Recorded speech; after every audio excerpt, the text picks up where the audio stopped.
Bueno, hoy tenemos el placer de tener con nosotros a Paola Gallo, que será presentada justamente por Andrea Blaisic, dos especialistas en materia de derecho previsional, diría internacionales, ya que el caso particular de Paola Gallo Peláez, es una argentina nacida en Colombia. ¿Te parece bien? Bueno, les agradecemos la presencia, nos honramos con ustedes y adelante entonces. Hola Carlos, querido, buenas tardes, gracias por la invitación. Es un gusto estar con ustedes, con los compañeros, compañeras de la Confederación, a la que, bueno, pertenecemos y asesoramos, así que con mucho gusto.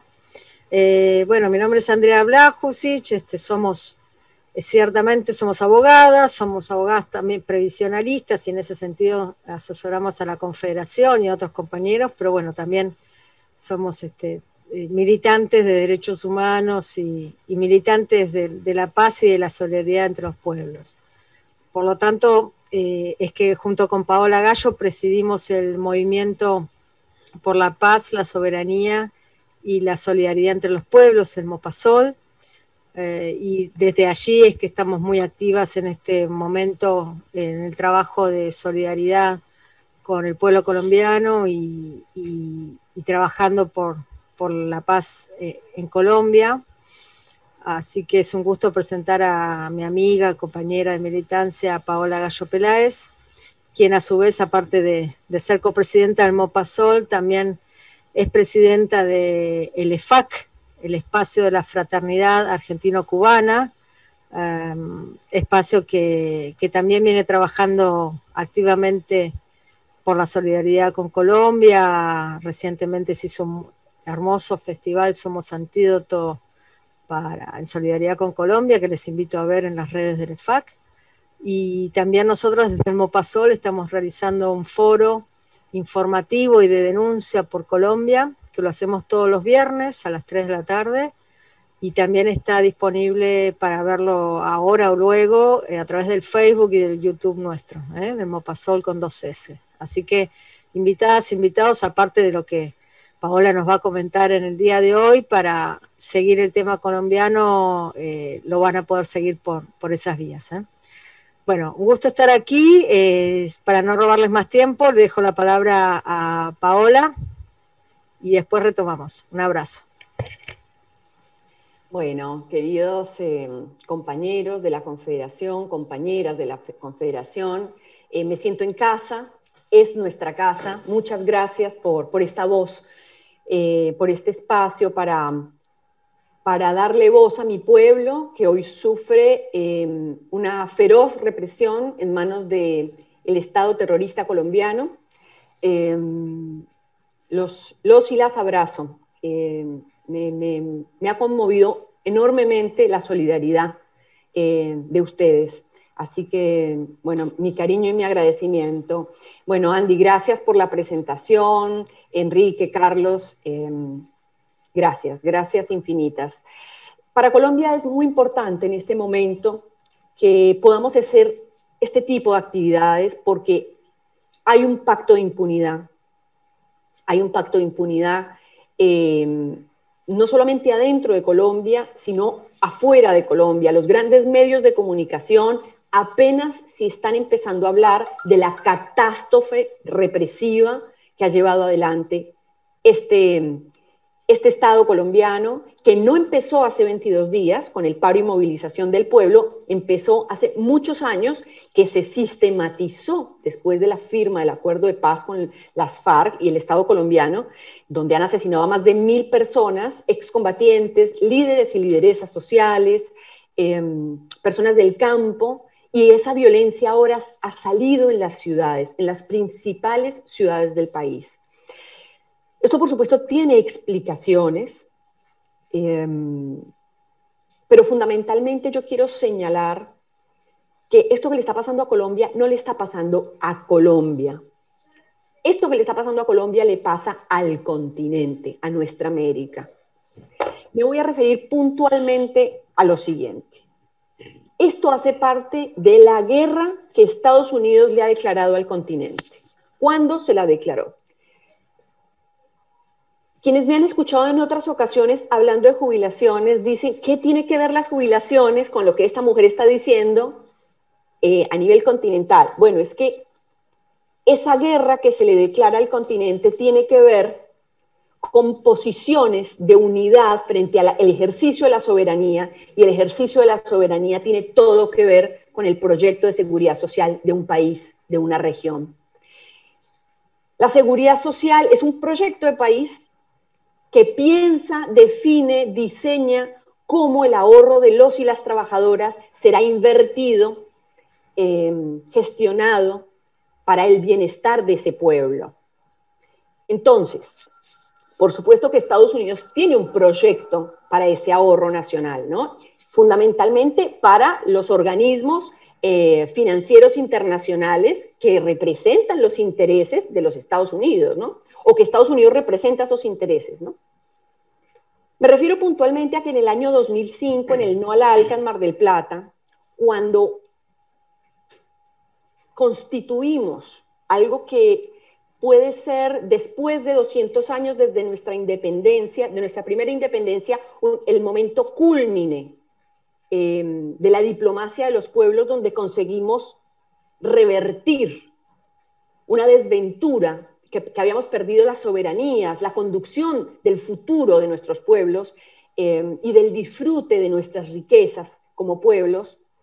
Estados Unidos entendió, cuando en Mar del Plata le dijimos no al ALCA, que estaba perdiendo su patio trasero. Así que nos declara la guerra. Cuento esta anécdota para que quede claro esto que tiene que ver con lo que pasa en Colombia. Y con una anécdota creo que queda claro. Cuando estoy en Mar del Plata en el año 2005, lo llama un amigo sindicalista en Colombia y le digo, le cuento de la emoción que es estar en ese estadio, ¿no? De lo maravilloso que es ver a Chávez y a todo un pueblo hablando de soberanía, hablando de un montón de proyectos que traerían beneficio a nuestros pueblos, a nuestra gente. Y él me dijo, yo entiendo tu felicidad, pero te advierto que eso que ustedes han logrado, a los países que, por los gobiernos que tenemos, no pudieron entrar en esa unidad de nuestra América, quedaron afuera, aliados a Estados Unidos, nos va a costar sangre y fuego. Yo no lo entendí en su momento, hoy entiendo a qué se refería.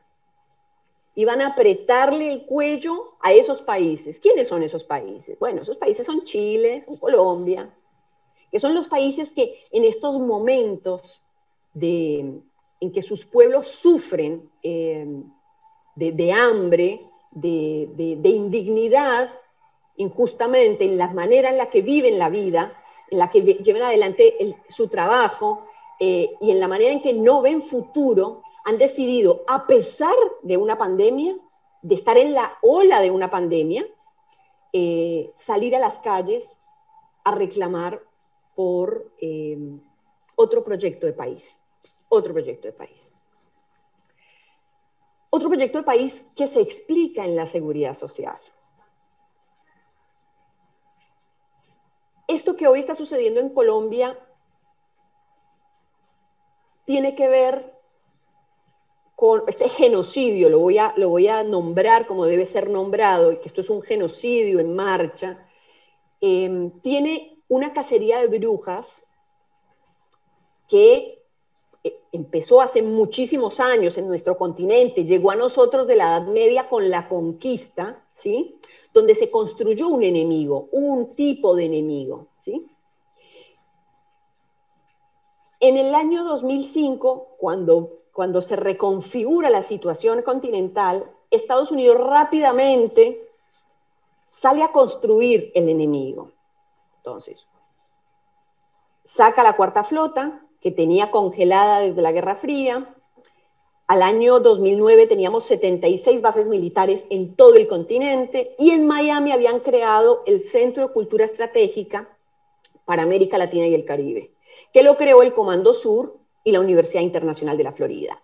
Ese Centro de Cultura Estratégica se dedicó a construir informes sobre cada uno de los países, por supuesto, sobre todo de los países no serviles, donde tenían gobiernos no serviles a los intereses de Estados Unidos.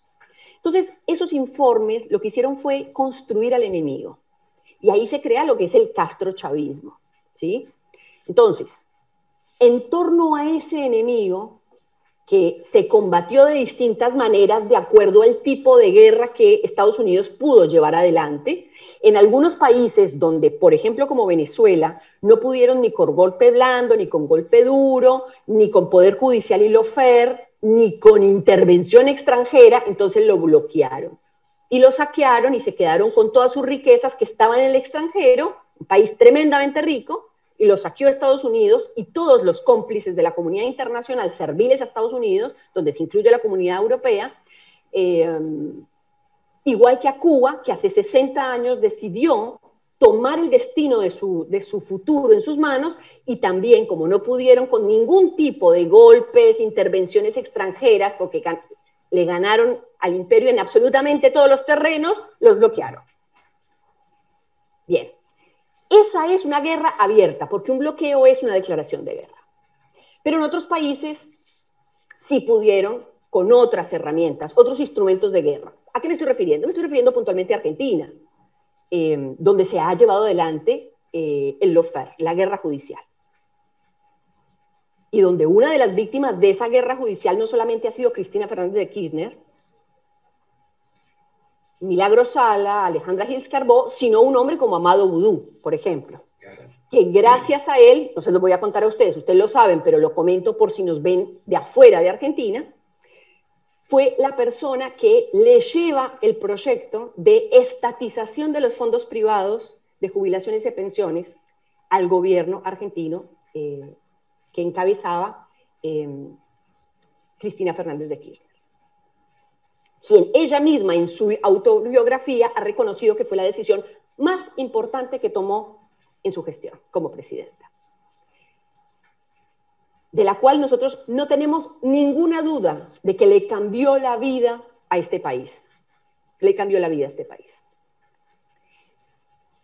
Entonces, por supuesto que ellos y ellas fueron fruto de esa cacería de brujas.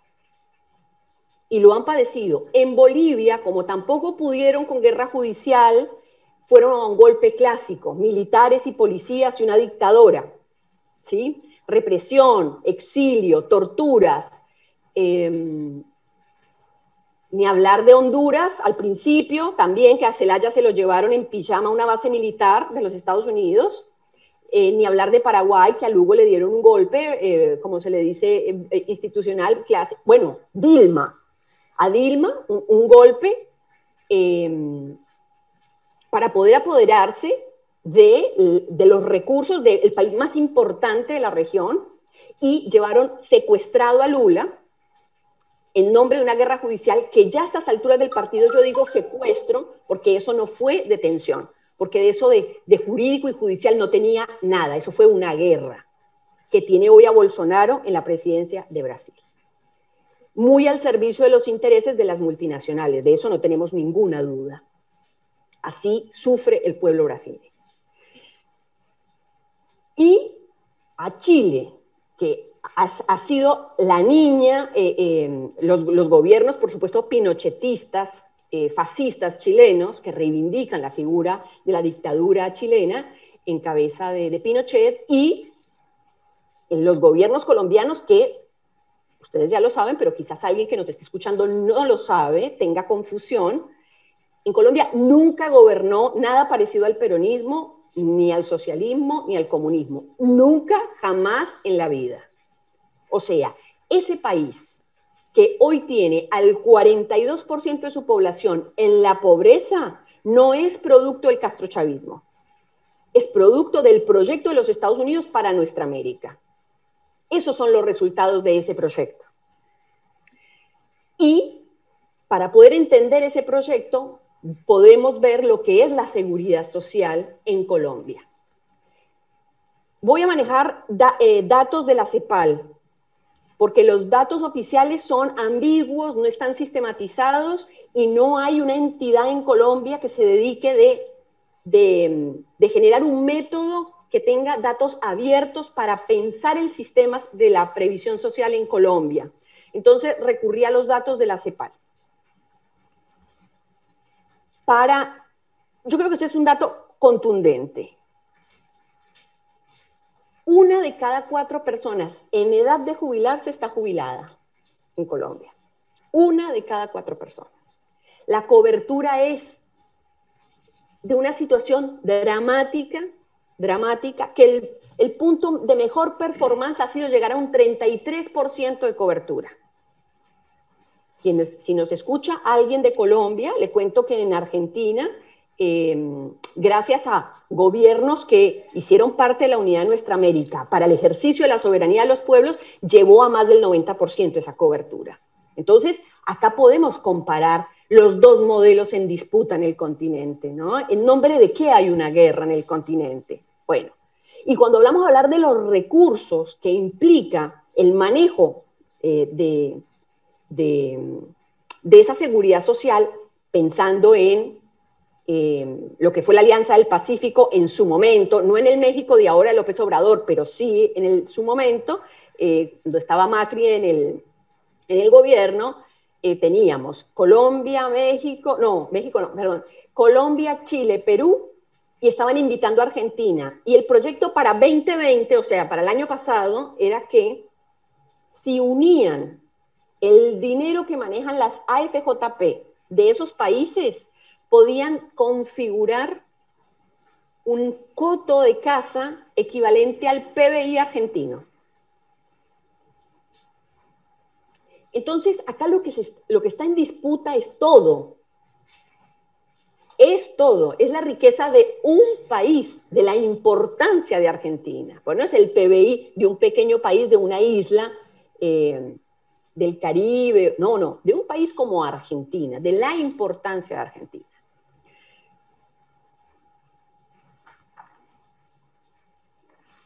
En Colombia el sistema de seguridad social es un sistema que tiene a los administradores de fondos privados y adolece exactamente de las mismas crímenes contra el pueblo que adolecía el sistema privado que teníamos en Argentina. Y que ya los informes de la CEPAL dicen, ojo, que esto es totalmente inviable, no va a haber cómo pagar las pensiones y va a terminar el Estado colombiano teniéndose que hacer cargo de la carga pensional, como le llaman allá, pero todos estos años, desde la reforma de la Ley 100 en los años 90, en manos del presidente Uribe Vélez, fue él el que trajo este proyecto al país, como acá Menem, ha llevado al pueblo colombiano a no tener ningún tipo de futuro, de cobertura de las contingencias de la vida, que es la función primordial de la seguridad social. Y ha dejado en cabeza del individuo que haga frente a esas contingencias. Y estamos hablando que el 42% de la población en Colombia hoy es pobre, según datos de hace 20 días del INDEC de allá. Entonces, imagínense qué tipo de contingencias un pueblo sumido en una pobreza absoluta puede afrontar, que obviamente en el escenario de una pandemia que nos está golpeando durísimamente y dolorosamente a todos en el mundo entero, pero países sin ningún tipo de respaldo, de cuidado, de Estado cuidador, que es lo que venimos reclamando hace mucho tiempo, y bueno, la gente salió a las calles porque entendió que no tiene, ni nadie lo cuida. Desde el Estado no cuidan al pueblo trabajador. Entonces, eso tiene a mi pueblo en las calles, lamentablemente, porque se están exponiendo a padecer una pandemia, pero entienden que el COVID es menos malo sufrirlo que el hambre a la que este gobierno quiere llevarlos. ¿Por qué? Porque, bueno, en plena pandemia, ¿qué presenta? Una reforma tributaria, una reforma a la salud, O sea, las dos grandes herramientas de un Estado para cuidar a su pueblo, este gobierno se los quita, se los reduce. Entonces, se metió con los huevos, porque le iba a poner un IVA a los huevos, que es el producto básico de la mesa de los y las colombianas, del pueblo trabajador. Nosotros allá no comemos mucha carne, de hecho comemos muy poca carne y comemos mucho huevo, maíz, mucho huevo y maíz, frijoles, y a todo eso le habían puesto en la reforma tributaria IVA. Y pasó algo muy parecido a lo que pasó acá con Macri en la reforma previsional. Yo no sé si ustedes se acuerdan que Macri va creo que al programa de Mirta Legrand, y Mirta Legrand le pregunta, presidente, ¿usted sabe cuánto es la jubilación mínima? Y Macri no tenía ni idea, pero había jurado acabar con la pobreza. Entonces, al ministro de Hacienda le pregunta a una periodista de derecha de ellos, como Mirta Legrand, si sabía cuánto costaba una docena de huevos, o un huevo, y él dijo 450 pesos, y resulta que el número era 8.000.